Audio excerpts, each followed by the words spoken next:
right, what's up, guys? We are back here on the show, waiting for Jesus to get back here. So I'm gonna go ahead and send the link out to some people.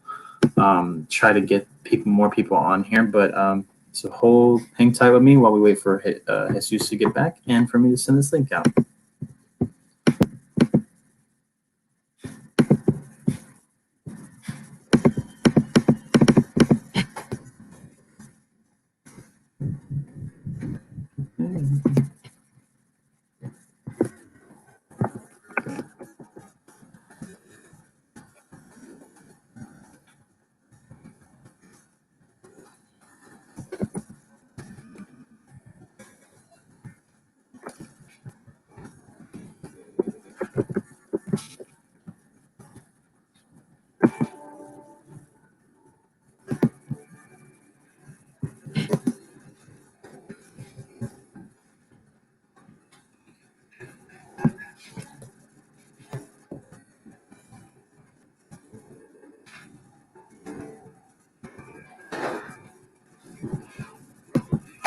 What's up, man? Sorry, I was just sending to Twitter. We are live at the moment. So let's go ahead and get into it. Without further ado, I am your host, Alec Miller on the ANS podcast. You can find me on Twitter at 0423, and I'm joined as always by the man, the myth, the legend. How do you spell it? At the real Jesus, and that's spelled Jeezus. Man, that feels good to say. It's been a while. Glad to be back. Yes. Yeah, man. Same here. It's a lot of weeks. We missed, family stuff, personal issues, all kinds of things are going crazy, and we're back. Winter storms in Texas. Don't forget that one. Winter storms, not having Wi-Fi for a while. Like it's been a crazy, hectic time. But I feel like we're back. We're very close to getting back into studio, which is going to be awesome. Live watches of a pay-per-view coming up soon, possibly. Maybe an Ngannou, maybe a Valentino. Who knows? We'll see. Going forward, we will see, man. But yeah, that's definitely on the horizon, and we're really excited to share that and kind of get this thing back on track, man. So we're really excited, man. Same, man, same. So some crazy stuff has gone on in the world of MMA, really all over the place from the very first pay-per-view, which was Mcgregor versus Poirier of 2021, all the way to just this past Saturday.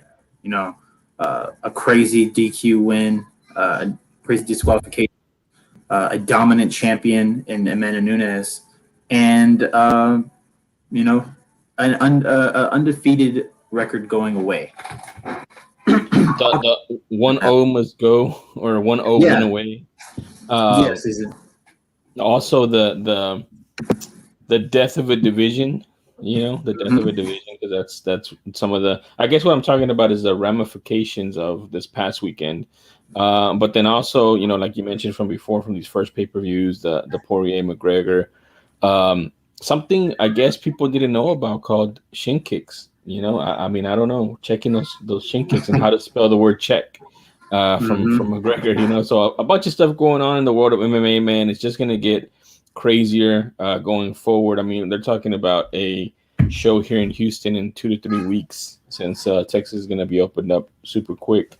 And I mean, it's all good for us. We get to talk about a sport that we love, that's continuing to grow, and it's just a really exciting time again for MMA. Yeah, man, I'm really excited. Let's actually talk about that first, man. McGregor versus Poirier. I feel like me and you were both kind of like, we've already been off the McGregor train for a while. And I think it said, I forgot who said it. I think it was Bisping said it best.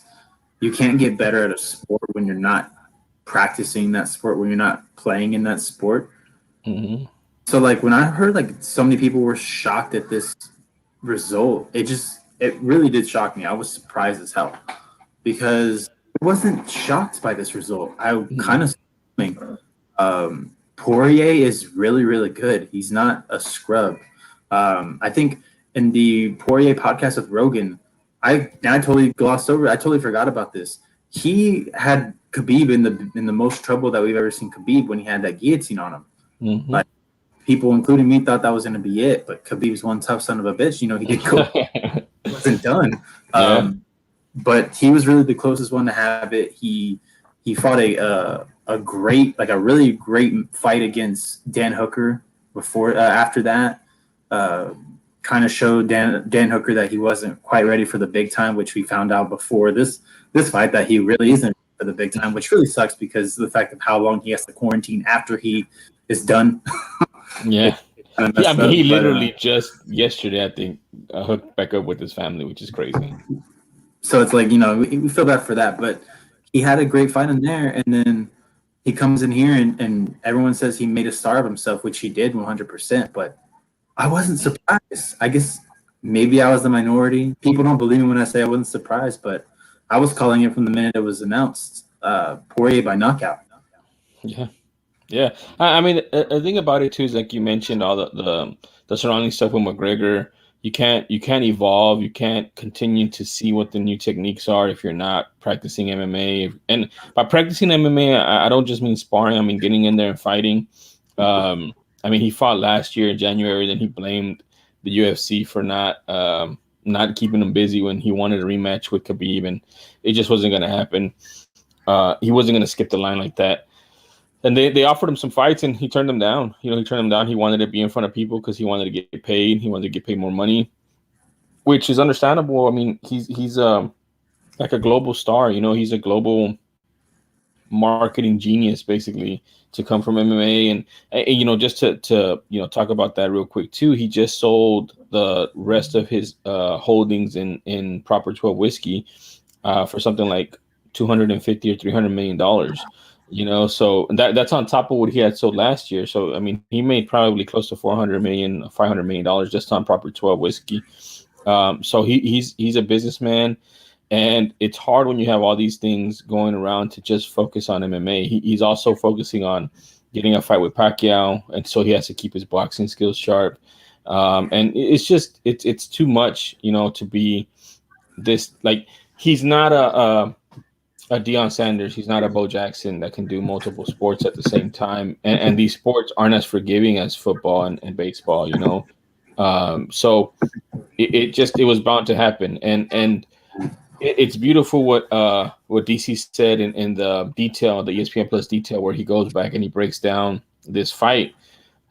This isn't the same Dustin Poirier. He's evolved since the first fight with McGregor, and he's continued to evolve. And you mentioned the Dan Hooker fight. The Dan Hooker fight, to me, showed me that Dustin Poirier is the cream of the crop. You know, he's the top of the division. If Khabib is not there, Dustin is the champ, basically the uncrowned champ.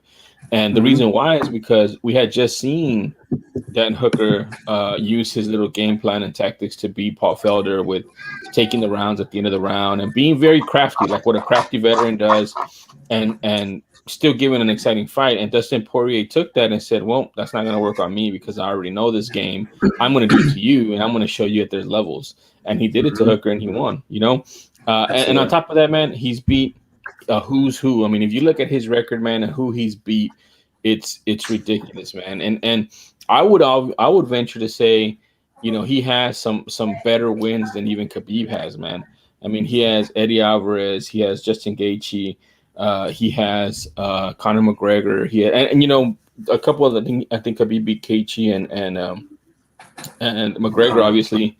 But he has Dan Hooker on his belt. He has just a bunch of names that he's beat up recently, and done so in convincing fashion to show that like he said, it's paid in full, man. He's at the top of the game right now, man, and it's just interesting to see what's going to happen going forward, because I feel like a lot of people think that there's going to be like this kind of carousel at 155 now that Khabib is gone, but I really don't think so, man. I think that it's going to be Dustin Poirier kind of, you know, going through that division one by one. That's interesting, and I'm really interested to hear what's going to happen in the future of the 155 division, because we had newcomer Michael Chandler making a big impact on his debut fight. People immediately he was talked about as possibly fighting for the championship. Obviously, the MMA purists say no because there's a numbers issue. It's his first fight, but there are others, saying like this isn't his first time. Isn't this? He's been around the block. He deserves to be in the show, and this is a guy that you strap the rocket to, and you kind of see how far he can take you with it. Other MMA purists are saying Charles Oliveira, which wouldn't be a horrible fight because I think immediately you say Dustin's in the championship fight. He's immediately in. You knocking out McGregor the way you did, you're immediately in that fight.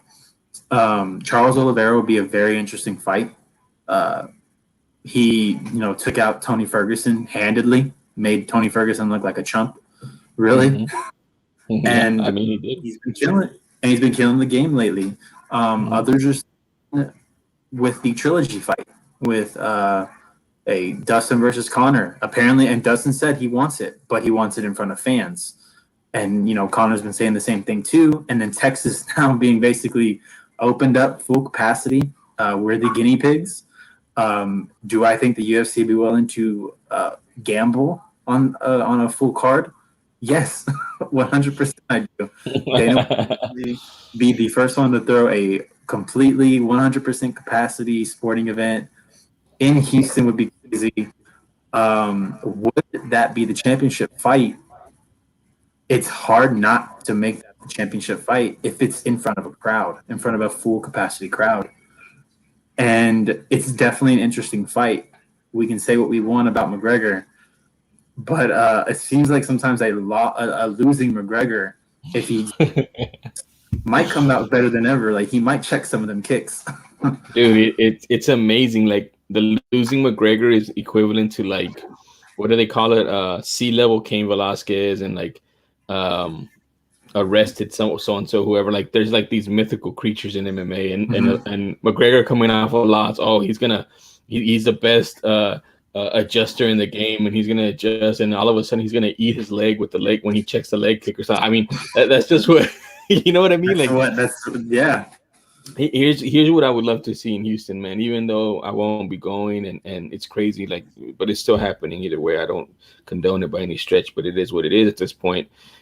Would you say no to Oliveira Poirier championship bout at the top, and then the co-main McGregor versus Chandler for the number one contender spot? No, I mean I wouldn't. You would want to see that, or you don't want to see it? Yeah, I would. The wrestling fan in me says, hell yeah. Like, I think Charles Oliveira is a star, dude. Like, honestly, Charles Oliveira is the young star who has kind of come out of nowhere to shock he's shocking the casual fans, but the diehard fans had him for a while. They're like, oh, you're barely getting to know this guy. Like thing, and the same thing with Michael Chandler on the other side going up against these two stars that just fought. Stars. They just made each other stars. It puts a big notch on Chandler's belt if he beats by any way. He could beat him by decision, a boring decision, and still be like, whoa, this dude just handled Conor McGregor for 3 rounds. And then you're giving the young guy a shot. But you also have to think money-wise. Who and very reluctant, because trust me, Houston's probably one of the more reluctant cities. Even my job is like, yo, until the CDC says no mask, we're still wearing masks here at work, which I'm with. Like I said, like we said, we're both kind of on there. The don't open. At the same time, someone does have to open. Unfortunately, it has to be text. And we'll see. We don't know. It could completely go. We could be thinking like, dang, Greg Abbott's a genius. Like, I can't believe he did that. But most likely we're going to be like, Greg Abbott's an idiot. Like, why did he do this? That's a conversation for a different show, though. And you have to think about like what is going to get a reluctant Houston audience to buy tickets. And it's kind of hard to say. Not only is it just a Conor McGregor's name, but now it's Dustin Poirier's name. Like, he's on that list. Well, Oliveira has ties to Houston. That's why I would want to see him, headline the card. He trained here at I think it was at the 4-ounce Fight Club for a while. It could be the other one, the Metro Fight Club for a while. But he was here for a while training, man, while he was coming up in the UFC. So he has ties to Houston, you know. So that's why I was like, man, that'd be dope to have Dustin versus Oliveira there. And Dustin's game, dude. Dustin, if you tell him 3 weeks, he'll do it. You know, he doesn't, especially if it's for a Yeah, championship, absolutely. man. You know. So yeah, man. I don't know. I was just thinking about that. Michael Chandler. Real quick to talk about his big win over Hooker. Before it happened, I was texting you that Hooker gets hit too easily, and Michael Chandler has bombs in his hands. Man, he just has a ton of power, and if you don't know how to deal with it, if he connects, you're gonna go out. And sure enough, that's exactly what happened. I mean, but Benson Henderson is one of the most durable MMA fighters probably in the history of the sport, and he rarely got knocked out. And Michael Chandler put his lights out, man. So that just tells you how much power he has, and Yeah. he's going to be an issue at the top of the division. So that's I've always wanted to see Bellator fighters come over. Michael Chandler was one of them. He's finally here, and he makes a big splash in the division, in a very exciting division now that Khabib is gone and that vacuum at the top is there.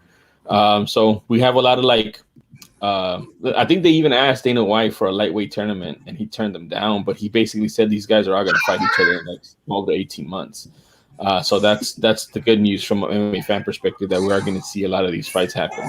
And you mentioned too about the MMA purists saying that Chandler's too soon. He only has one fight. Well, he waited in for the Poirier fight as an alternate. So Yep. that's a huge fight to give him coming off of that. You know what I mean? So I don't see why they wouldn't give it to him coming off of one if they allowed him to weigh in for the Conor Poirier alternate route. So I don't know, man. A lot of good stuff coming in at 155. Yeah, man. This is probably going to be a very interesting year for the 155 division. We also have that monster named Islam Makhachev kind of waiting in the wings. Everyone thought they were done, and then you have this guy coming up with Khabib in his corner. Yeah, So exactly. that's a guy definitely to look out for too. Yeah, I'm looking over the thing. I wanted to go over Corey Sanhagen versus Frankie Edgar. We had that the week after Poirier versus McGregor. Knocked out Frankie Edgar in 28 seconds.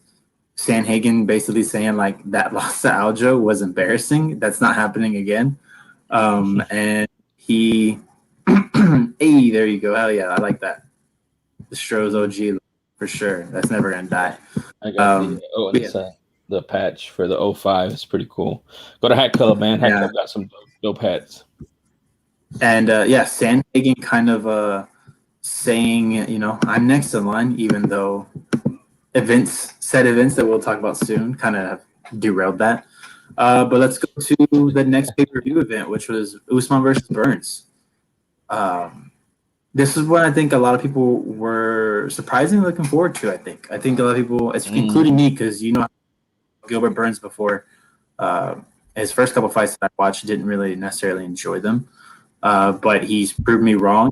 I forgot who he knocked out. I know he knocked out a top guy. I don't have his. I can actually. Gilbert Burns? Yeah, he knocked out somebody. Was he knocked it out Damian Maia? I think. Damian Maia. There you go. Yeah, he knocked out Damian Maia. Because the fight that I saw was the Alexei Kunchenko fight. Bored the hell out of me. Then he submitted Mike Davis in the second round. Mm-hmm. He went on a little run, man.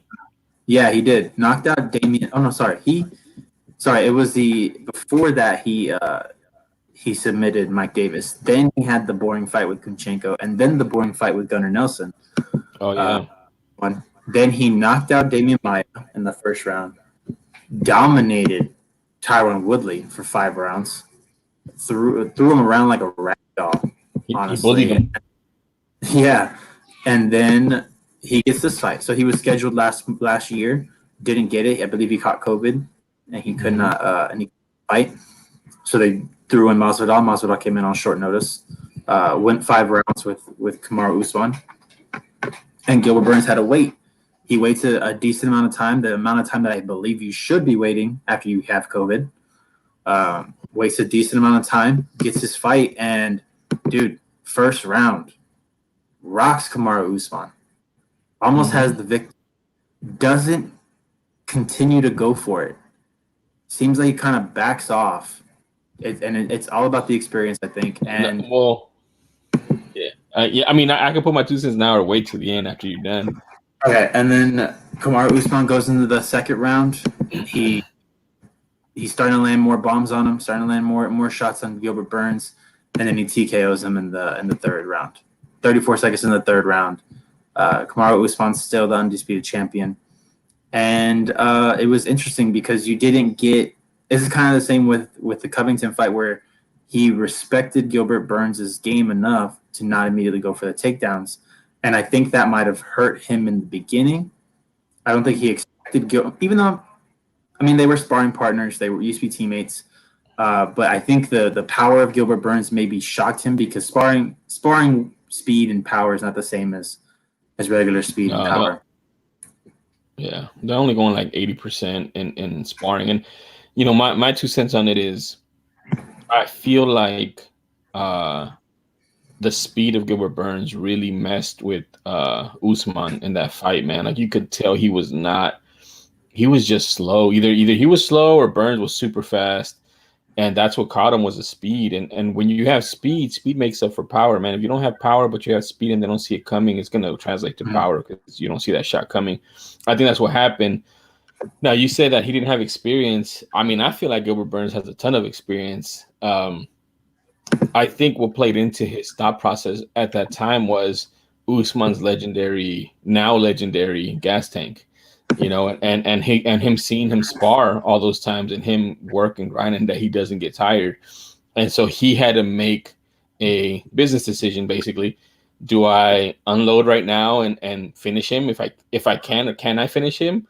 And if I don't finish him and I unload, I'm going to get exhausted and he's just going to take over and keep getting stronger. So I felt like he left some in the tank and reserves, and he didn't. He made the decision like, no, I'm not gonna gamble right now until I have the for sure bird in the hand. And that ended up costing him because Usman did come on and he came on stronger. He felt the power. He adjusted to the speed. And at the same time, Burns started slowing down. His pop wasn't there in his hands. His speed wasn't there as it was in the first round. And it led to the inevitable knockout. And dude, that fight for me was tough just from a empathy standpoint. Like these guys are real friends, man, and they were friends at one point. And then for them to have to fight and your friend basically having to crush your dream, you know, and at the same time your friend trying to take your dream away from you. It was tough, man. It was tough to watch, and tough to watch Gilbert Burns cry on the mat right there, man. And it was tough. It was tough. Yeah, that was tough. That was the one that because it's like you don't know when you're gonna get another shot at this title. Anything can happen. You don't know. First of all, Usman fights once a year. So looking at 10 years on the line when you can get a rematch. Yeah. Second of all, some people are saying that Masvidal might be the next up. That fight's gonna be getting done soon, and it's hard to say no if you're Dana. You know, that's a moneymaker of a fight. So, and you had him. It's one of those things where you had him first round. If you just put the finishing touches on it, that's why you don't want to gas out in that first round, but you also have somebody in such a precarious position, like Usman, you know, who can turn around. He's never in that position. No, he's not. Like against Woodley, he ragdolled him. Against Covington, it's back and forth. Same thing with Masvidal. It's just it's a constant. Masvidal is doing whatever he can to stay away from Masvidal's power, avoiding those shots. And you rock a guy like Usman, and you got to jump on it. And unfortunately, man, he didn't. And I do hope to see him in this position again. Well, for me, man, I mean, I think he did great. I think he got a shot because he was available last minute, and then he got COVID. But I'd love to see him at 155, man. At 155, I mean, he was becoming a monster, dude. You know, I think he's a little undersized for 170. He's gonna be undersized against Covington. He's gonna be undersized against Masvidal. I'd love to see him at 155, man. That's interesting too, man. Especially with how kind of, you know, this up in the air this division is. This division's 100% up in the air. Anyone can make a statement. You can jump up there. The monster named Khabib is no longer there. Yeah, like like think about it, man. Like, am I gonna fight? Let's say I fight Covington and I win. I gotta fight Usman again, and Usman dominated me.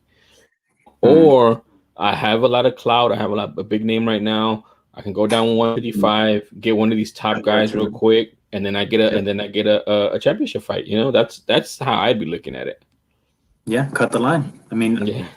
I can't tell him no. Like, I don't see why you wouldn't, why you shouldn't do it. That's his Um, natural weight, man. Remember, he was a 155er and he was only fighting at 170 because we were in the COVID time and it was just whatever was available. He wanted to stay busy and he went on that run. So I think he's a natural 155er. I'd want to see him back there and see what he can do. okay. I'd be down for it too. I want to see more of Gilbert Burns, man. He really turned me around. He's definitely turned me around. I want to see more of Gilbert Burns. Yep. Um, the co-main event of that fight was my girl, Alexa Grasso, defeating Macy Barber.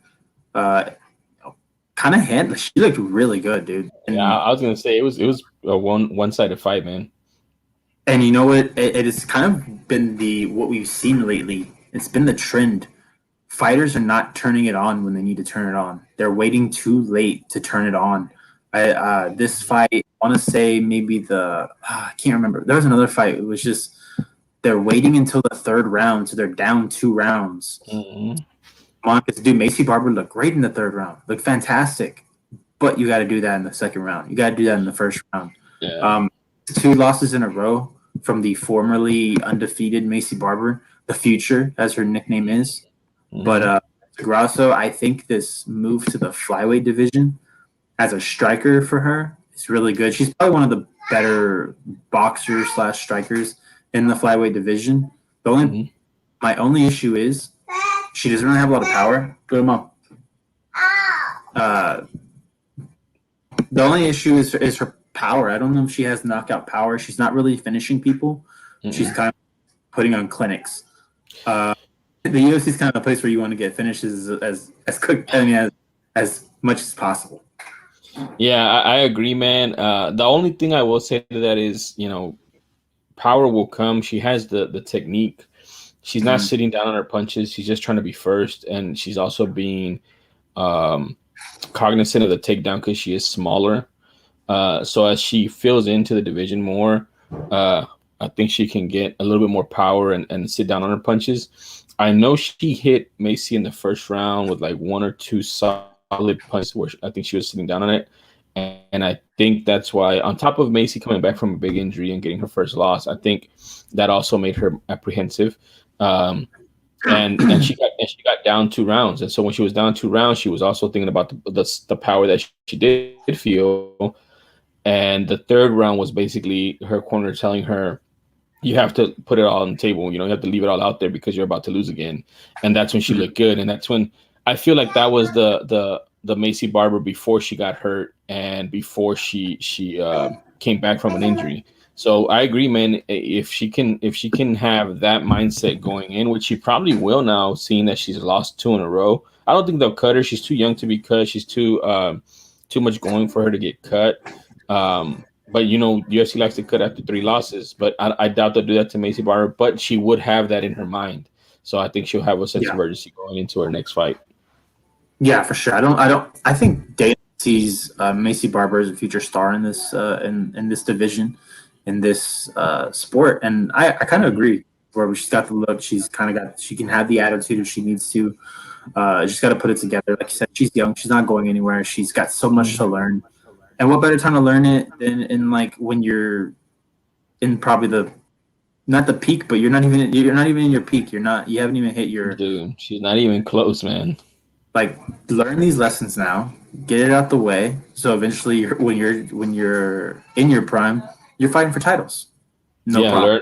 Learn. You learn how to lose now. You learn how to deal with injuries now, and that way, whenever you get up there to the top, you know how to deal with that adversity. Mm-hmm.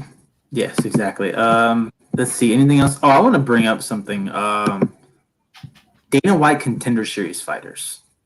Mm-hmm. They're starting to lose a lot. Mm-hmm.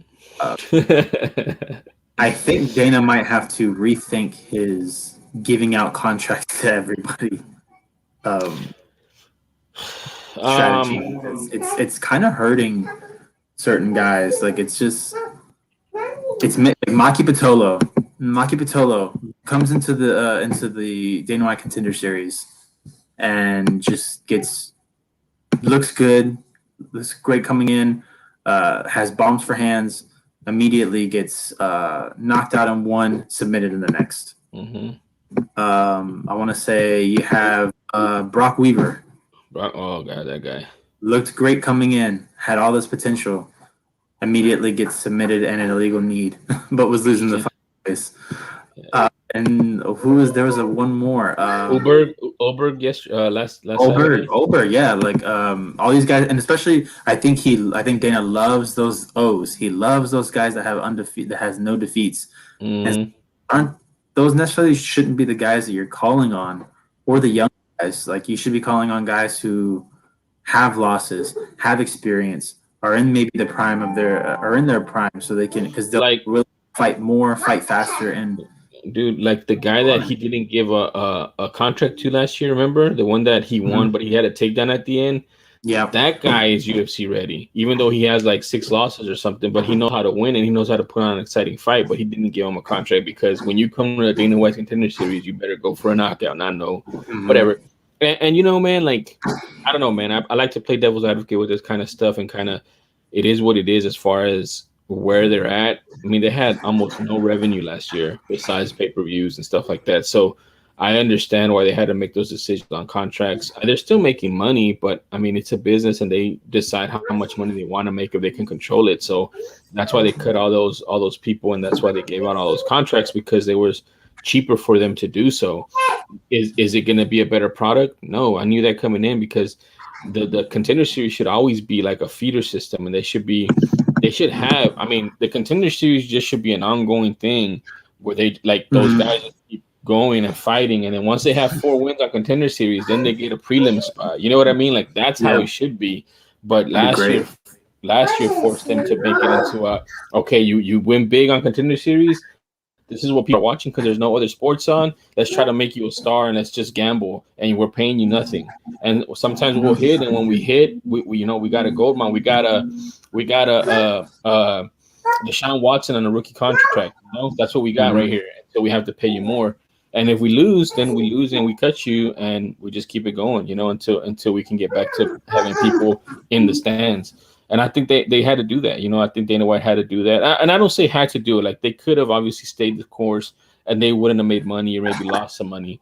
But that's not how it works, man, unfortunately. Yeah, man. I just wanted to point that out, that a lot of Contender Series guys who we believe in a lot, we hope for the best from them. We're just not coming. I still believe in Uberg or whatever his name is. I think he's gonna figure it out, and he has massive potential, man. I really do. Yeah. Bring up Uros Medic. I mean, that dude looks like he's ready. That dude is a monster. But because of that, we've had. Unfortunately, you decided to put a guy who's coming off a loss in Alon Cruz, who I think has a lot. You put him up against this monster. Exactly, man. Like it was like you mentioned. You said that's unfortunate. Yeah, that's not great matchmaking, man. Like that's not a way to make somebody look good. You're coming off of a bad loss, you know, against Spike Carlisle, and you throw him up against Uros. Like, what the hell? Yeah, man. It is sometimes bad matchmaking, but sometimes it's also who's available right now. You know? Yeah. Also, one more, Kelvin Gastelum putting on a clinic, looking like a great fighter, man, and putting on a statement saying, "I'm not the gatekeeper." There's levels. Division, yes, and he made Jan Heinisch look horrible. Like Jan Heinisch didn't like he had no idea what to do, and you saw a different side of Kelvin. You see him wrestling. You saw him taking him down and grinding out a victory, and which is great to see after that loss to Hermanson. You know, I think he was really, really upset by that loss to Hermanson. Yeah. Comes out, you know what? I'm no scrub. I'm not a scrub. I've been doing this for years. I'm not the gate. I think because a lot of people are looking at Kelvin as the gatekeeper. They're Jan to come in and kind of have his way and prove himself, and you see Kelvin pushing back against that, and I like that. I want to see in the coming months. Yeah, man. The thing about that fight too, man. I'm a big Kelvin Gastelum fan. I've always liked him since he was on Ultimate Fighter. He's undersized at 185, man. He's undersized at 185. And for him to do that to what was it, Heinisch, right? It was Heinisch. Yeah, Heinisch. And Heinisch is a Ian huge Heinisch. middleweight, man. I mean, his back is huge, and so he probably had, I don't know, 25 pounds on him on fight night, 25 pounds on him, and for Kelvin to just put on a wrestling clinic on him and be able to control him and beat him up for 3 rounds, I think that was a big testament to, if he really wanted to just win, that's what he would do to everybody. I mean, honestly, that's what he would do to everybody. But he also wants to, get knockouts, move up the ladder, get more towards the championship, and that's what's been kind of, he's been having to play that game, and he's been having to balance those options to be exciting and be a star and also win.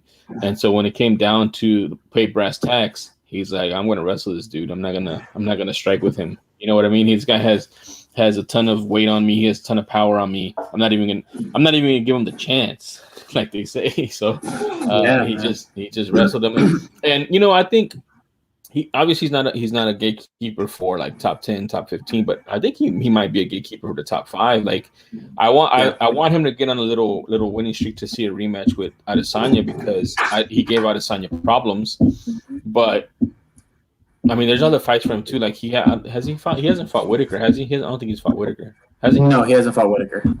So I mean, that's a fight I like to see. The Costa fight, he hasn't fought Costa either, right? I like to see that fight.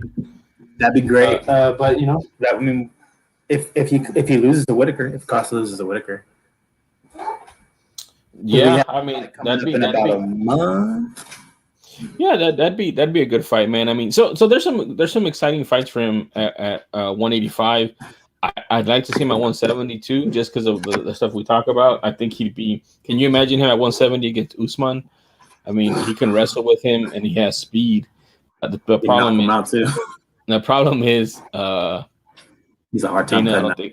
Yeah, he's a hard time cutting. Yeah, he's a tweener, man. He's a tweener. He's too small for 185 and he's kind of too big for 170. So we'll see, man. We'll see how it goes. But I'm definitely a fan of his and his fight. So we'll see. Yeah, it's one of those odd things where it's like 15 pounds between 170 and 185 is too much.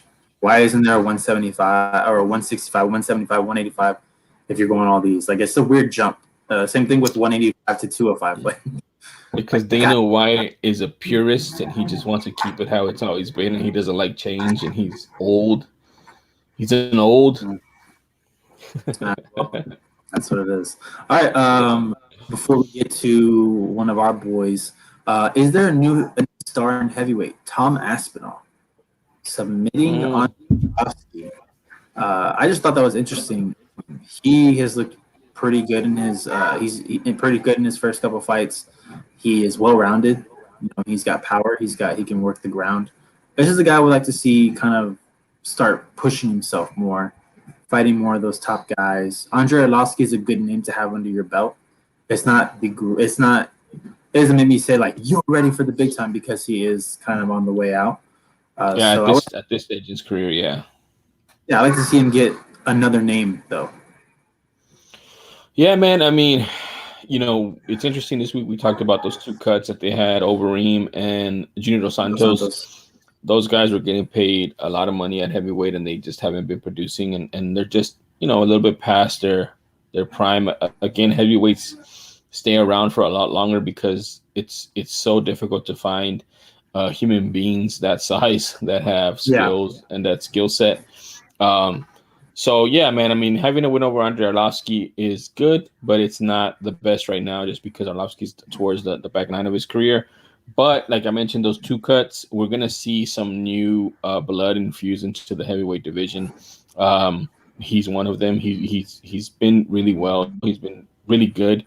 Has shown me a couple things, and I'm like, oh, okay, you can do that. Okay, you're like, it's just interesting, and we'll see how the matchmaking goes going forward, because it's a shallow division, man. You go from like Andre Arlovski to Curtis Blades coming off a loss. You know what I'm saying? Like, where's the in between there? You have what's his name, Andre Oleinik on there, who can beat anybody, and he's 50 years old basically. You know what I'm saying? Like, it's just. Sorry. I'm looking at the 205, and you say you got 41-year-old Glover Teixeira about to fight. About to fight for the championship. Yeah, man. So he's an interesting man to put in there, and I mean, I think he has a good skill set. It's just having his career progress slowly versus throwing him against the wolves, man. Because if you throw him against the wolves, he's going to get a loss real quick, and then you're not going to build up a contender, which you need him at heavyweight. Sure, for sure. All right, and then let's talk about the other heavyweight. Derek Lewis getting another knockout, tying the record for most knockouts in the UFC history, right there with I think it's Belfort Vitor. Mm-hmm. He only needs one more. He's got plenty of time.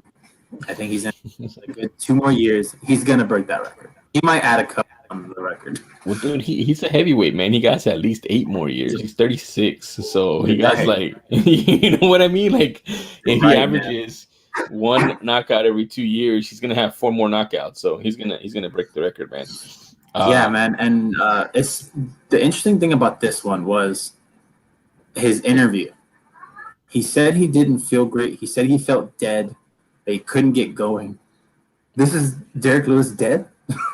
Like he said, but he did look really. He didn't look great. He looked like he couldn't fill out Curtis Blades' striking. He was having a hard time keeping up with it in the first round, and that's why Curtis Blades going for that takedown in the second round is exactly how he got caught. Because I think before that he threw a couple of those uppercuts, like letting him know, like I know what you're going for. I got it ready, and then he just winded up and it landed right on the button, knocked Curtis Blades out clean. Derek Lewis landing a few more super necessary punches. It's okay. Not mad.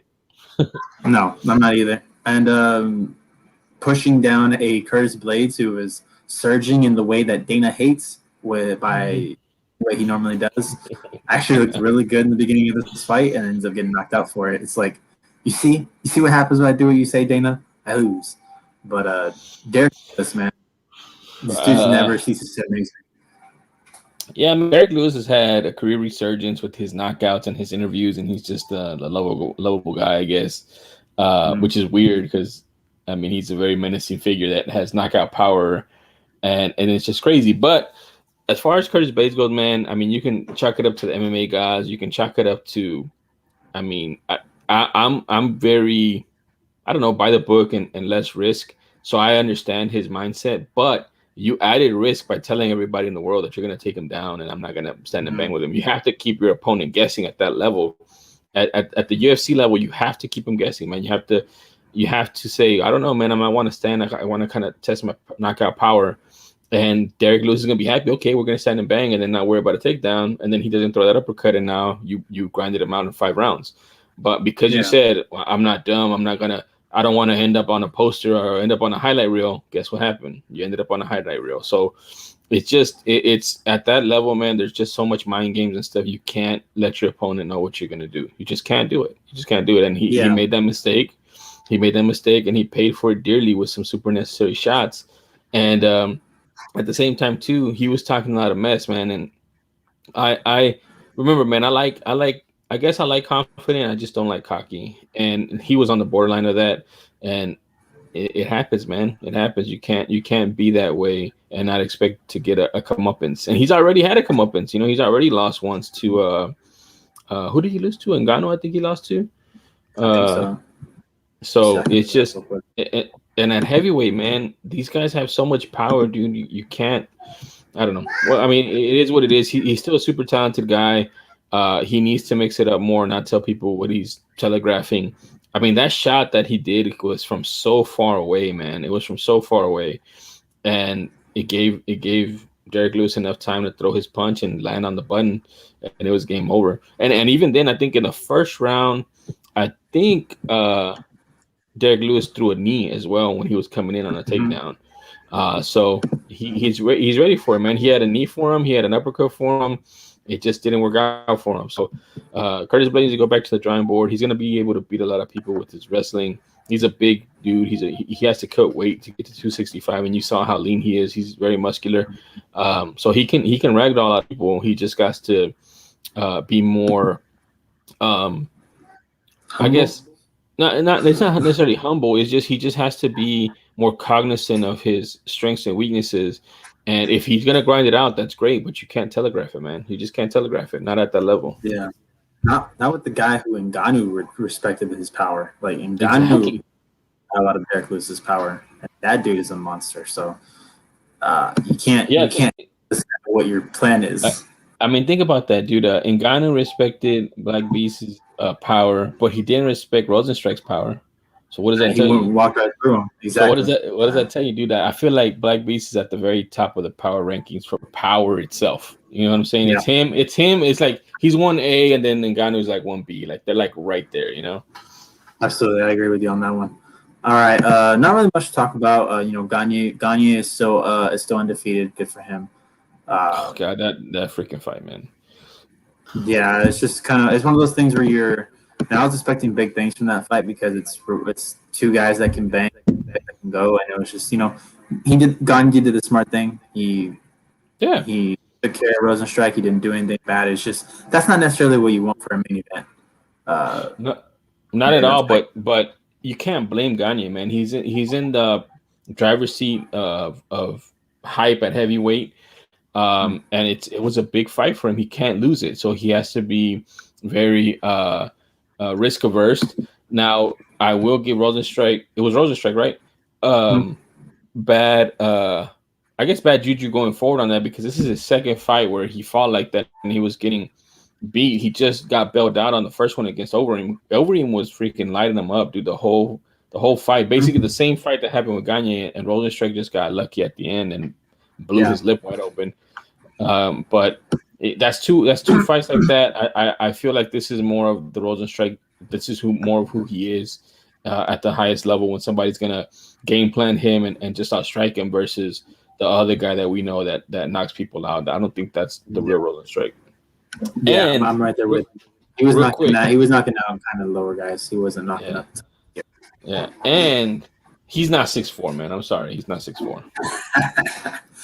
He's is it those NBA? Yes, dude. He was like a whole 4 inches shorter than Gagne, man. It's like that's ridiculous, dude. Those NBA measurements, man. All right. Next up, we got the big pay-per-view that we just got. Big time, dude.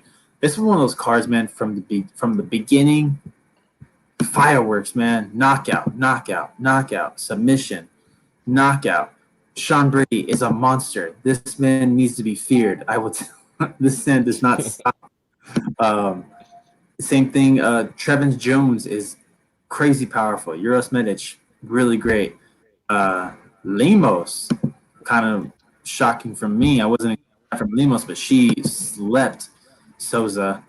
And then you have, like you said earlier, Ulberg getting knocked out by Kennedy and Zechiku. Tim Elliott grinding out a decision, a great decision win. Go to the prelim card. Kaikar, France, winning with 5 seconds left. Oh my God. That one was weird, dude. That one was weird because he came back around, but he face planted him, man. That was nasty. Yeah, that was like a walk off.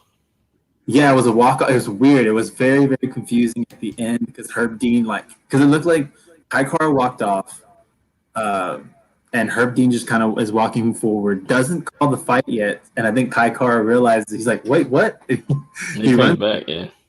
And Herb Dean pulls him off real quick, pissed off Rogério Bontorin. Yeah, he threw his what's it called at him? His mouthpiece at him. It was just crazy, and then you get Benavidez kind of with his swan song being told, "Hey, I think it's time to hang it up, maybe." Askarov. Yeah, putting on a clinic.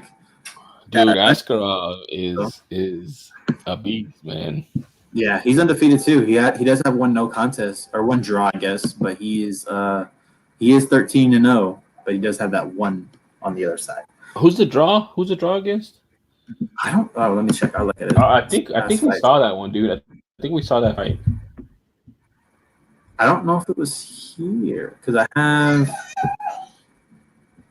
he fought 3 times, twice in 2020. He beat Tim Elliott by decision, beat Pantoja. I don't have anything before that. He must have been before what Google is showing me.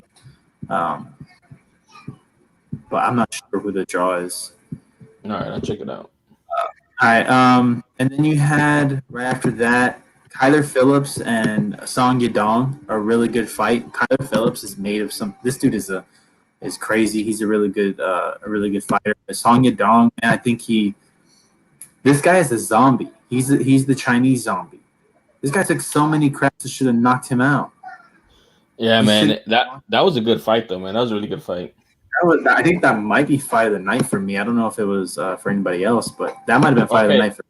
Okay, now you're gonna say okay about Askarov. Guess who his Okay, draw go. is? A split draw. Ooh, Brandon Moreno. dude.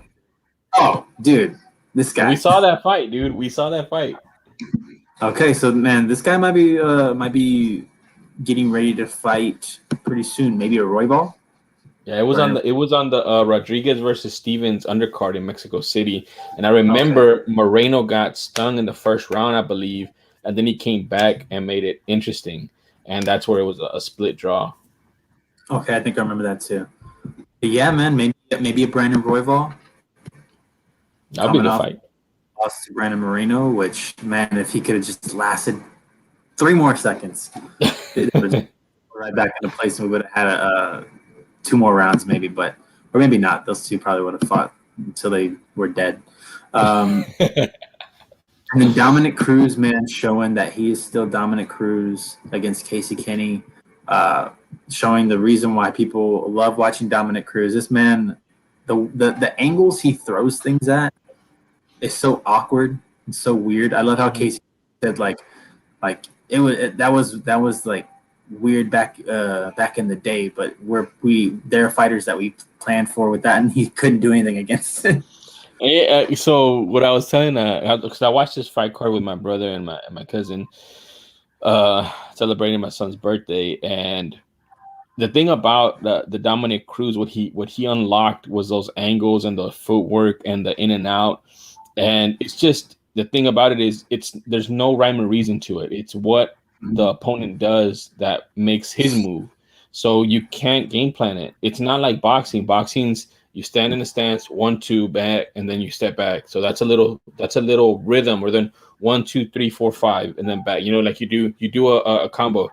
With the way Cruz fights, it's what you do. If you come forward, then he's gonna step back, and if you like hedge, he's gonna go forward. You know what I'm saying? Like it's what you give him. Now, you can try it, and there's been, I think the best case was Garbrandt that neutralized him, but that's because one, Garbrandt knew it because they alpha male hates Dominic Cruz, whatever, they have that whole history. But it's his speed. Garbrandt has a bunch of speed, and he's able to catch up to him and cut off. The same thing with Triple C. Triple C had a lot of speed on him, and he was able to catch up to those angles. If you don't have speed and you don't know what he's doing, it's going to be difficult for you to catch him. And yes, he's older. He got hit a little bit more than he normally does get hit. But like you said, man, he put on a masterclass in striking and just tame this. And in all like realization for me, Kenny looked really good too in losing. Like he looked really good in losing. So I don't take too much away from him because it is Dominic Cruz,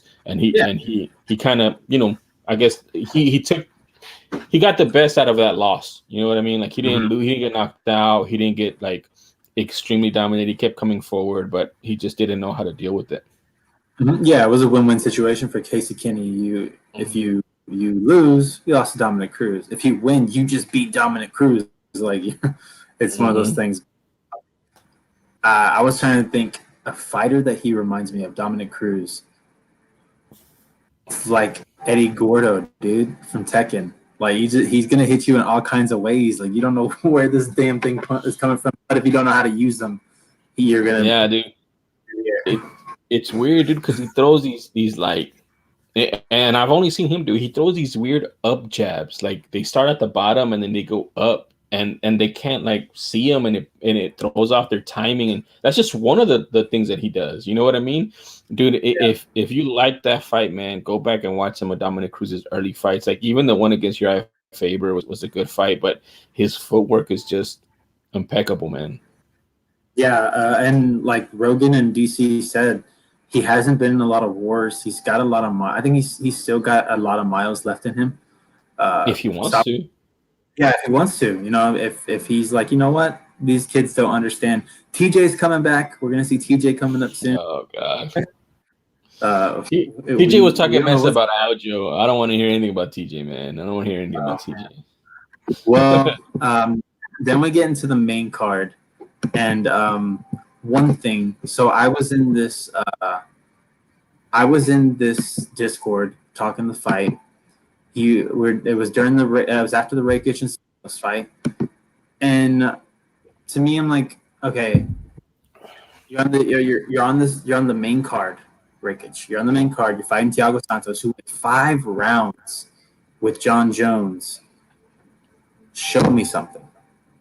I don't know if this is the wrestling fan in me, but I'm just like, show me. This is your spot, man. The champion of your division is fighting. If you put on a better show than the champ does, you're automatically going to be talked about as, hey, man, this guy needs to get into the octagon with Jan, or Rakic needs to get in there with him. You know, like things like that. And then you come in here and you just kind of you start off the main card bad note. Sleeping, everyone's sleeping coming into this. Thiago Santos, I don't think he's the same ever since his double leg injuries, and you couldn't capitalize on it. And I said this in the Discord, and one of the guys is like, he just dominated him for 3 rounds. I don't get the criticism. And I told him, I was like, dude, and this guy's like, it was that dude, Aaron. And I was like, I understand that you're a longtime fight fan. I get it, but this is a moment. These are the moments that people talk about when it comes to fighting.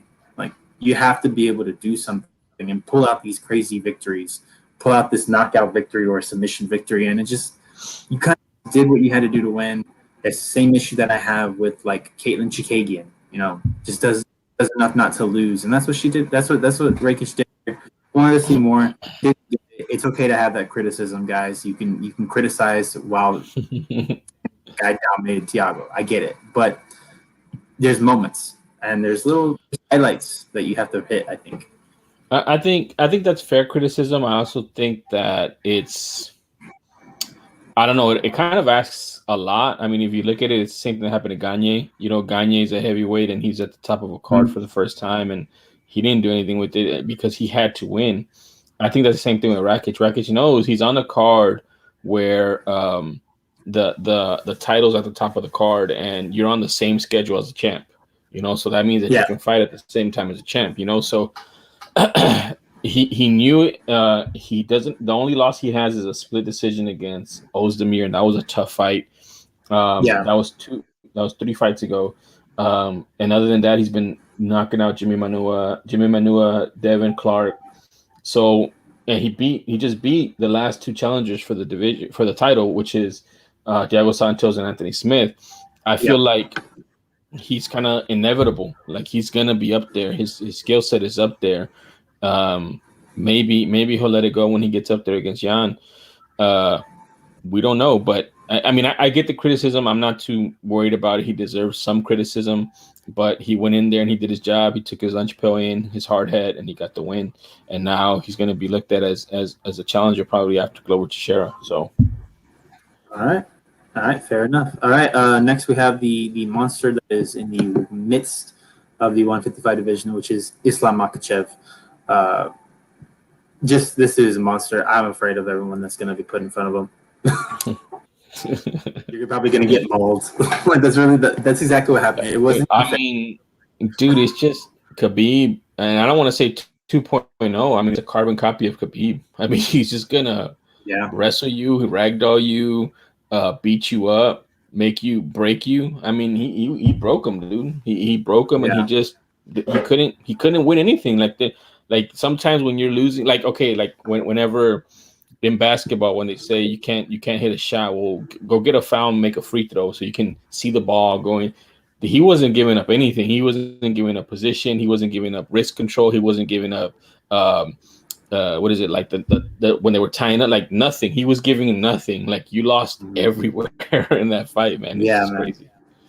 Yeah, it was tough to see. You could see Drew Dober just kind of wanted out at some point. That's what happened. That's what happened. I don't want to do this anymore, dude. I mean, they were saying, and Joe Rogan said it, man. And Joe Rogan, I love Joe Rogan for certain things, and I hate him for certain things, and this is one of them. the squeeze on him. Dude, you cannot get that choke from half guard like that, dude.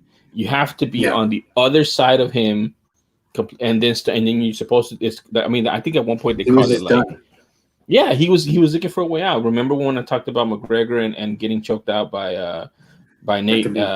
Nate. Yeah, by Nate. He was looking for a way out, and that's what they do. They look for a way out. You don't tap on that head and arm choke from that angle, dude. The guy has to get on the other side, and then he has to move at an angle to put even more pressure on. But he was just done. He broke. That's what I'm saying. He broke him. Yeah, this guy's gonna be a beast. All right, let's get to the knee heard around the world, man. Sterling comes out hot. Not hot in terms of he was landing a lot of things. He was just throwing a lot. He looked jittery. He looked like the nerves might have got to him. Trying to end it early, not pacing himself, not taking his time. Jan was picking his spots. I think I would probably give because I'm pretty sure even though Jan dropped Sterling, there was still I don't know how I scored it. I have to go back and watch it, but at least I know I saw a lot of people saying like Aljo's still the first round, even though it was like. Well, dude, he outstruck Jan in the first round by over 10 strikes, I believe. Yeah, that's why it was like. It was one of those close fights, close rounds where you're like, damn, they could go either way. It depends on the judges, and you saw. I think we saw that in the when they. Oh no, we didn't get the scores, so we don't even know. We did get the game. Yeah. I forgot the scores. I think one of them had Aljo winning. One of them had Aljo winning. Yeah, so you never know with rounds like that. Second round is a little bit better for Aljo. Comes out and looks a little better, but at the same time, Jan is holding steady.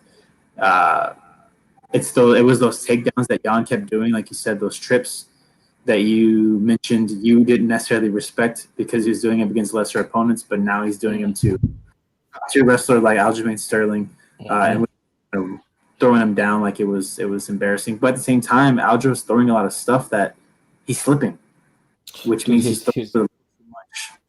Yeah, he's way off balance. He was throwing spinning stuff, which is over and over and over. I felt like he was gonna spin into a punch, dude. Just that's how often he was spinning and telegraphing. Yeah.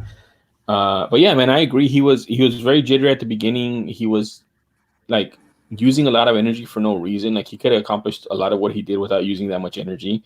I feel like he was doing a lot of that too because he was worried about Jan's power. But he did get off to a good start, man. I mean, I know you said that I don't know how you phrase it, but he was landing. You can see his stomach getting red, Jan's stomach, because he was landing those kicks. Oh, the body shots were nasty. Yeah, he was doing a lot to the body. He was doing a lot of work to the body, which I don't know, man. And when it ended, it didn't look like it was paying dividends, but it could have paid dividends later on because when you go to the body, man, that gets you tired. They have to, flex their abdominal muscles to absorb some of that damage, and that makes you winded faster. So I don't know, man. I feel like the first round, Sterling came out, kind of set the pace. I mean, dude, Jan was on his bike the whole time going backwards. He wasn't allowed him to come forward. I think that was the game plan. They didn't want Jan coming forward, and he executed until he got dropped. And then after that, it was more along the cat and mouse game of try not to let him get in the position to throw the big right hand. And still touch him up, which he did for the rest of the round. But let me show you real quick the scorecards. Oh yeah, please. Because then the round is when Jan really started to pick up, right? Yeah. So one was 29-28 Jan, one was 29-28 Jan, and one was 28-29 Sterling. Okay. So two of them had had Jan up, and one had Sterling up. Sterling. Yeah. And you would assume that the fourth round, if the knee doesn't happen, that fourth round probably goes to Jan. So on two rounds, it would be that's 3 rounds. Aljo needs to get a finish, but then another judge would have said, "Hey, it's tied 2-2." So it's definitely weird. Now the knee. Let's talk this knee. Blatant. Right before Mark Smith said, "Hey," I heard it clear as day. Because I think that's the first time I've ever heard the ref actually say that. Like, I No, don't. they'll say it. Herb Dean does a really good job saying he's grounded. He's grounded. He'll say no knees, no knees. I So guess maybe something must have been telling me something was coming because that's like I guess one of the first times I remember hearing it, and right after, right down the middle, it looked like a damn wrestling move, man. And a wrestling move like that is dangerous because people people aren't actually trying to hurt you in wrestling. They're not mm, head off with a knee, but this knee was blatantly trying to knock this dude out. You heard what Khabib told DC that he asked his corner. His corner said he was down. it's So just that's ridiculous. my question is, why are you asking your corner in the That's middle what of I'm the saying. That's like field? that's ridiculous. Like you should be. I mean, you're the guy in there. You're the fighter. You should know. You should. Yeah, you know the rules. Why are you asking your corner for? You should be asking your corner for strategy, not if I should throw a certain strike right now in the heat of the moment. You know what I mean? Like it was ridiculous, dude. It was blatant. He had just said it that he's down, and then he threw it, which made it even worse. And like I mentioned to you, man, it was a no-win situation for Aljo. There was no win. So if he continues, he's damaged, and he probably gets finished, and that's it. You know, it's just another asterisk on that fight. But life goes on. Jan goes on to defend against somebody else. If he stops because he's damaged, which he was damaged, he gets a championship, and he's looked at as an actor, and he couldn't go forward because MMA is so toxic with that stuff. So he was in a lose-lose situation. So might as well take the championship, and then you're basically guaranteeing yourself a rematch with Mhm. Jan. And if you win, you stay champion, and then now it's legitimized, and that you probably would have won in the fifth round. Who knows? I don't know, but there's just no win for Aljo, man. And I Yeah, don't blame him, man. I don't blame him. Like you said, that strike is a devastating strike, man. I've seen plenty of knees to down opponents in pride and kicks, and that usually ends the fight right there, man. I mean, a yeah, knee that hard ends fights in pride all the time.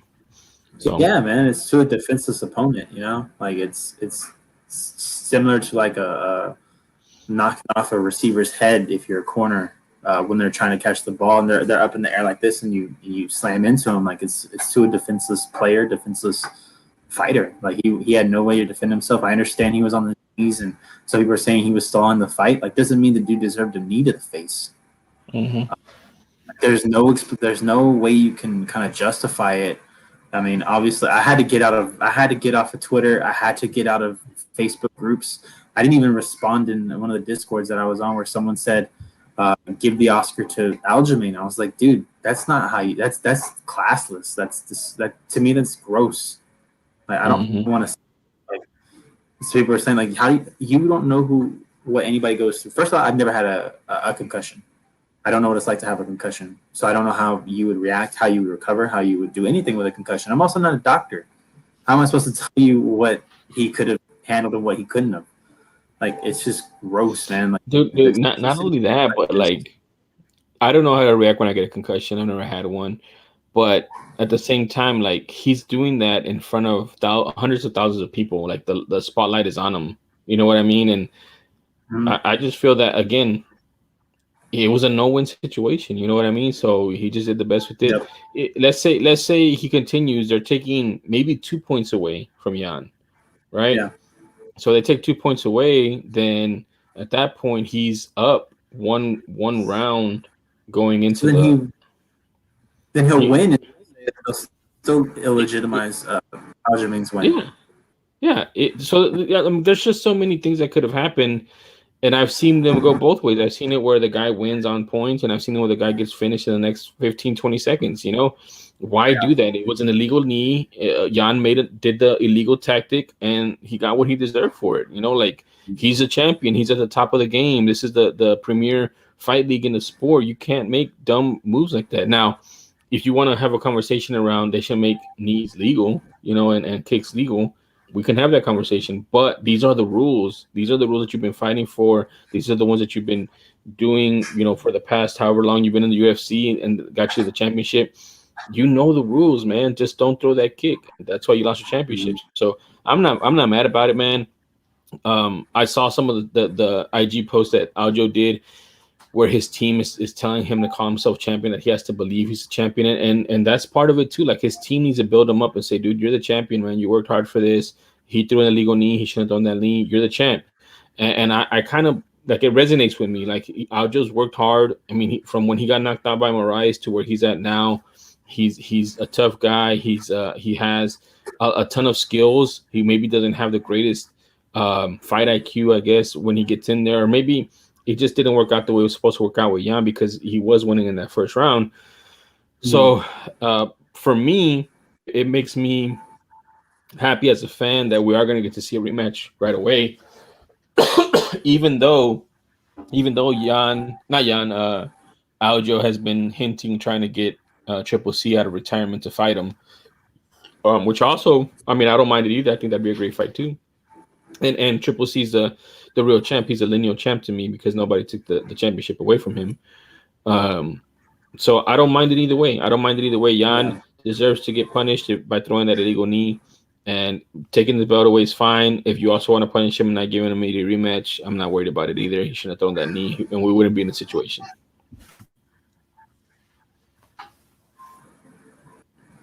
You there? I'm sorry. I think I'm kind of behind. Yeah, I'm here. Okay. Sorry, but I heard everything. I 100% agree. This is one of those ones where we're not going to have a back and forth, because I just don't like. I don't like telling somebody that they shouldn't feel the way they feel. You know, like, how are you gonna? It's like that's like telling someone who says they have, like, they suffer from, or they're having a hard time dealing with depression. It's like saying, like, you don't actually have depression. Like you're Oscar. I mean, like, come on, dude. Yeah, to bring this kind of, honestly, this is a conversation that's front of mind right now for a lot of people, with the whole interview with Harry and Meghan Markle, and Piers Morgan getting fired for saying that he didn't believe her or something like that. So you can't. I mean, we have to, at the very basic level, believe people when they happen. And I mean, dude, you sent me that video of that doctor explaining the impact that goes straight into his dome with that knee. Man. Like, how can we judge that when that's probably never happened to 99% of us? You know what I mean? Much less in that situation, much less with that stress, much less with all of that going on. So it's just, I agree, man, that the MMA Twitter and maybe your Discord and the Facebook groups are toxic, because these guys just want to, have clickbait or have reactions or have trolling accounts or whatever. But at this point, man, I'm fine with it. It is what it is. We're going to move forward with it and get to see some exciting fights, man. So it is what it is. Yeah, man. I hope people start to realize, man, like, don't do that, man. Let's stop doing that. Let's stop doing that. Let's stop canceling people. Can we, please? Damn. No, I want to cancel more people. I don't think there's enough people canceled. What the hell? Just trying to cancel Eminem for "Love the Way You Lie"? God damn it, Gen Z. Like, that's the song. That's the song you pick. That drew the line. That about everything Eminem's done. You never heard Kim? Like, you never heard the song Kim? You never heard Drugs, the one about his mom? Like, come on. He's gonna bury his mom. Like, come on, god damn it. Like, I mean, he kills Dr. Dre in a bunch of his songs, so I mean, come on. Yeah. Guys. Anyways, there's not really much to talk about this next one. Amanda Nunes. Just Megan didn't deserve to be in there. Not because she's not a great person. I'm sure she's great, but she's just not anywhere near the level of Chris Cyborg, let alone Amanda Nunes. But that's fair. Like, she's just not. And even like Felicia Spencer got her ass whooped, but I think she's better than Megan Anderson. Like, why'd you do that again? Well, I mean, she's not going to turn it down. I think that I mean, like, why did she do it? Why did they do that to her? I mean, they did it because they need somebody to fight her. They have nobody to fight her.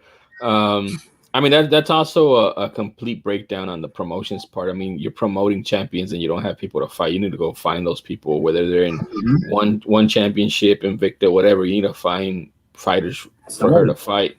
The thing about Megan is I felt her size was gonna maybe be somewhat of a challenge, but I will tell you right now, man. As soon as I saw her walking, I was like, "This is over, man." Did you see her She looks walking? scared. She looks scared. She looks scared, Yeah. and this is we're getting to the point where Nunes is winning the fights before they even start. She's getting that Mike Tyson aura around her, Mhm. where she has so much power, and you saw it, man. As soon as she connected one time, Dude, she's everything went stiffened up. Like she everything literally went haywire. she took a leg kick and didn't do anything. She just stood there Yeah, and took it and so moved and yeah, man, it's she bad. looked like a deer in the headlights, man. That's what she looked like, and it's Mhm. crazy because she's a professional. She's been in the fight game for a while, and it's just crazy, So now we have the news that I think she's no longer in the UFC, and Megan Anderson is no longer in the UFC. And by her announcing that, she also announced the UFC told her that they're shutting down the 145-pound division.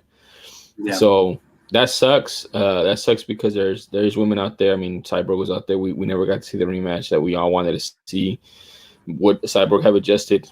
Maybe, who knows? But I think that's been a pretty decent challenge for Nunes besides Durandamy. But now we're gonna see Nunes ply her craft exclusively at 135, and maybe that's a plus for people challenging her because she has to lose weight and she has to have two fights. She has to have the fight against the scale, and then the fight in the octagon. So maybe that's a plus for people that are going to challenge her. But she's really head and toes or head and what is it, head and shoulders above everybody head and else in the shoulders. divisions. I mean, there's really Yeah, nobody man. that can touch her. Yeah, like she said, she's got another extra motivation now, man.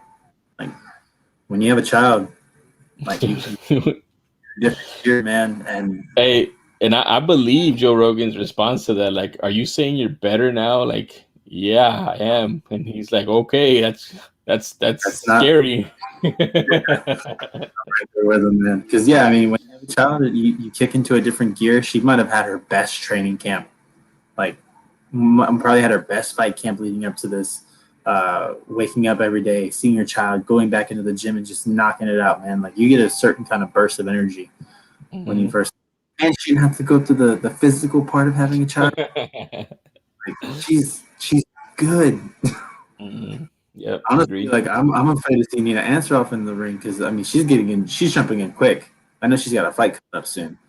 Um, Yeah, I forgot. Is it Pennington or who's she fighting? I forgot who no, she's is it? fighting. I think it's Dern.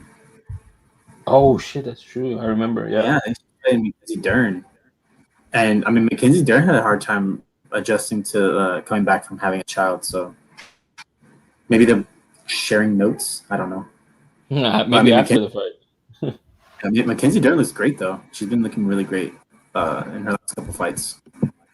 Yeah, I also think Um, she's fighting more to win now versus trying to be spectacular and get submissions and stuff. all right. So So the main event, the fight that everyone thought was going to be fight of the night, probably two, probably the second fight by any means, but it just wasn't the Izzy we're used to seeing. And I think you made a great point that I never thought of. He probably lost a lot of speed going up to that weight. He's so used to fighting so much lighter. Um, he looked like he didn't even have to cut weight. He probably walks around because he didn't even make 205. He made what 200. I think it's 200 and some change with the pizza box in his hand. Yeah, So so it's like the dude he didn't need to. He probably needed to gain a little more weight, if anything. And he said he didn't feel like he didn't want to gain weight. He said he wanted to. He didn't want to lose his speed, and I think maybe middleweight is his spot.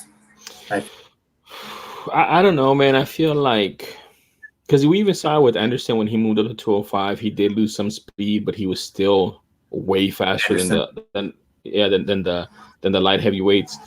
But I think take John Jones for example. I think John Jones is doing it the right way of putting on the weight for heavyweight and trying to keep the speed. And even though I don't know if you've seen his training, he looks slow. He does look slow, man.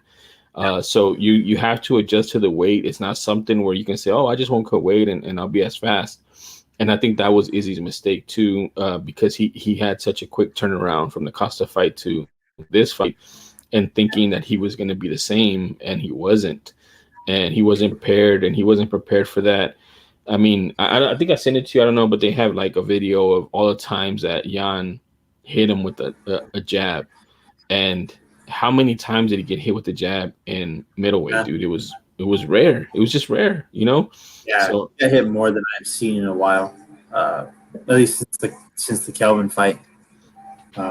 He doesn't normally because he's much more like smoother, quicker. His head movement is off the chain. I mean, in that fight against Paulo Costa, Paulo was swinging, but he just wasn't hitting anything. But this one, those jabs were connecting, throwing off his rhythm. Because when Izzy threw, he landed too. And John even said that the power surprised him. He wasn't expecting him to be that strong. So he was hitting. It's just Jan. I think okay. I can't handle his power. I'm hitting him. I'm landing shots. I'm able to at least make contact. And then he introduced the wrestling. Izzy, you could see that Jan was so much bigger than Izzy. Because Jan has to cut weight to make 205. He's probably walking in about 220. 220, 225. Yeah. So he had 25 pounds weight on him. You know, a couple of things real quick. One, again, I mentioned I was talking to my brother and my cousin. We were watching it, and my cousin mentioned that, you know, Izzy had been talking up how he has Brazilian Jiu-Jitsu, a black belt, and he's so good on the ground and this and that. And I said, no, I don't think he's good on the ground, because if he was, he'd try to do something to show people that he's good on the ground to get them to avoid them trying to take him down. But he does everything possible not to get taken down and go on the ground.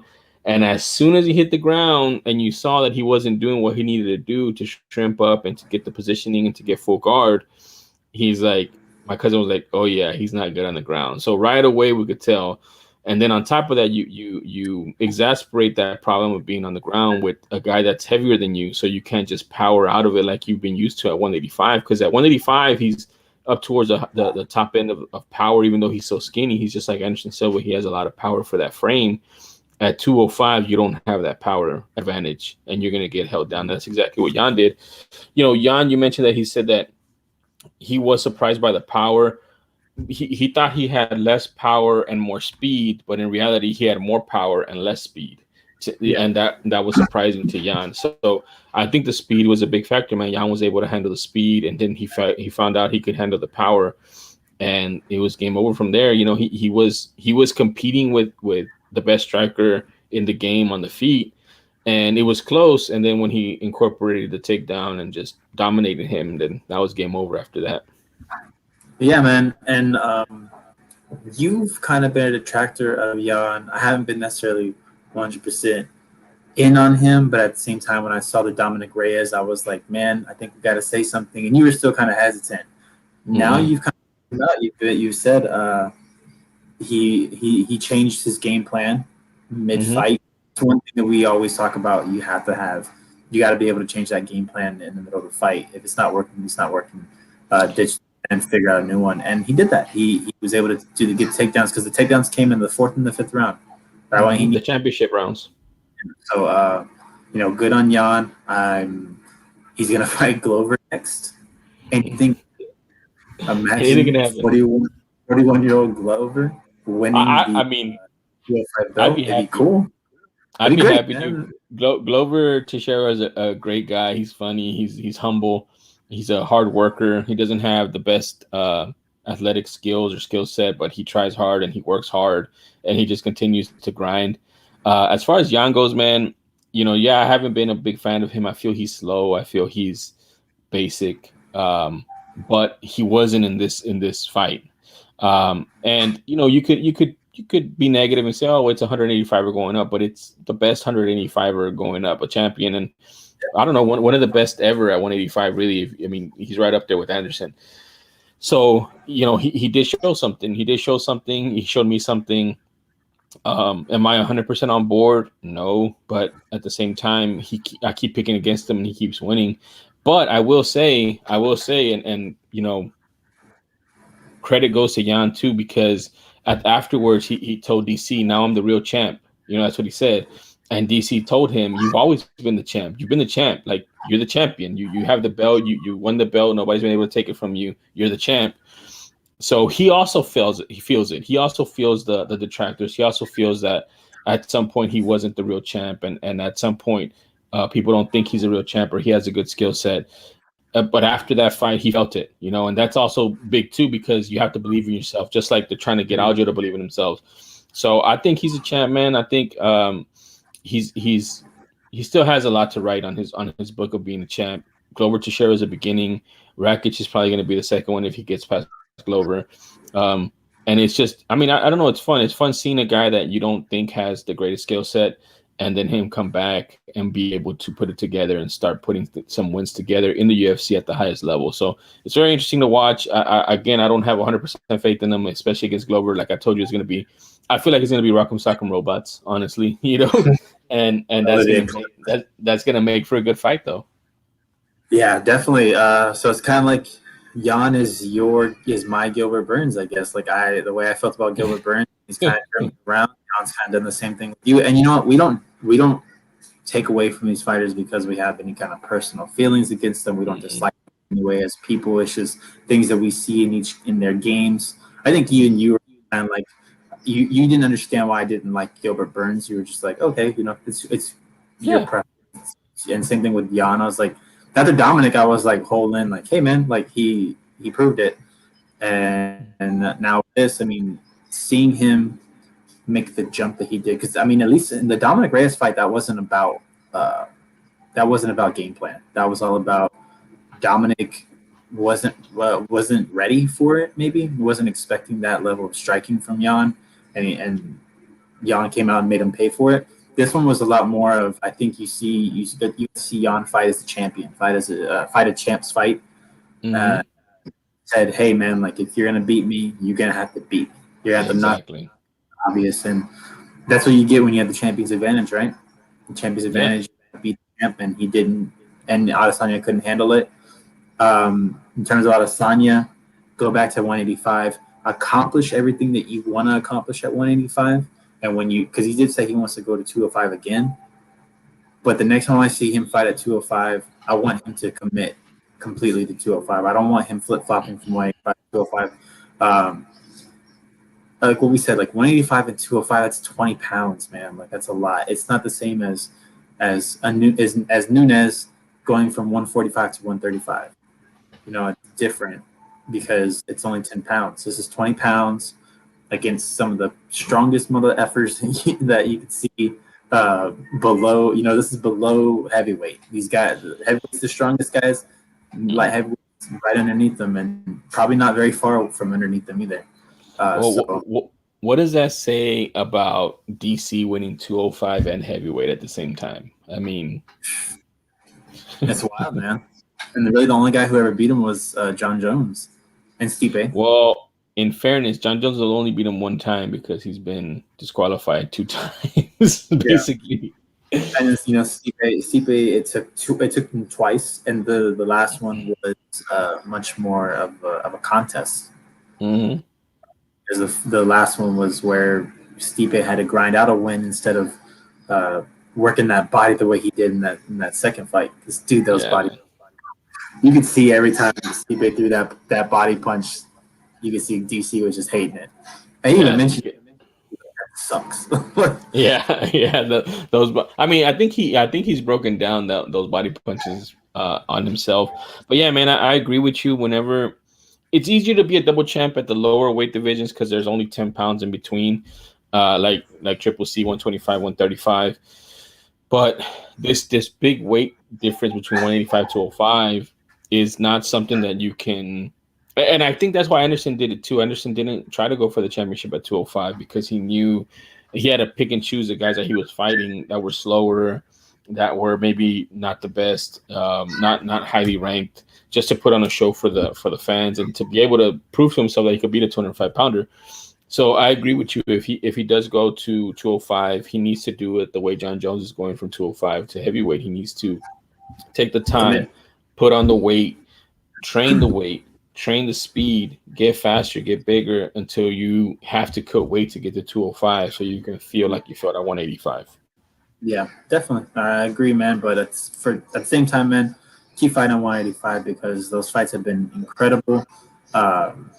He's been looking fantastic. Who knows? I'm assuming winner of Costa Whitaker is next for him at 185. I'm picking Whitaker in that fight. But if Costa wins, cool. But at the same time, I would like to see Kelvin start to like call out some guys, because you gotta think, like, now that he's seen Izzy get taken to the ground and not really know what to do, he's probably like, come on. Yeah, I should have we should have done that from the beginning. But like I mentioned, he gets caught up in the putting on a show, and he likes his hands and his speed, which he does have speed. That's what gave Adesanya trouble. But now if he mixes up that speed with those takedowns, and he's gonna. And the thing is too, like Robert Whitaker, man, has great wrestling, dude. He has great wrestling.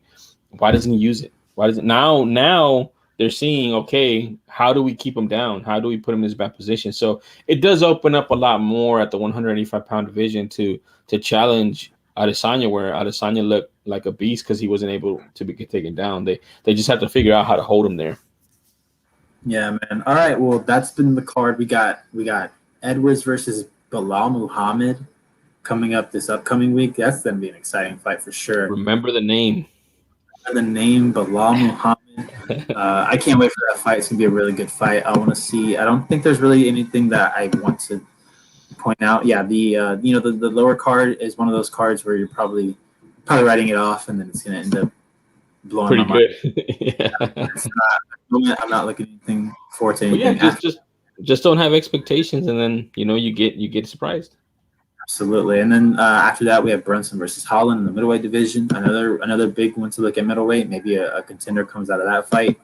And then we're hit with 260. March is always that magic time when we get two pay-per-views. And that's Ngannou versus Stipe, Volkanovski versus Ortega. Your boy Volkanovski taking on Brian Ortega. So definitely a lot of things to look forward to. We have to do this every week, man. We got to get back on the weeks. Let's do it, man. I'm committing. You committing?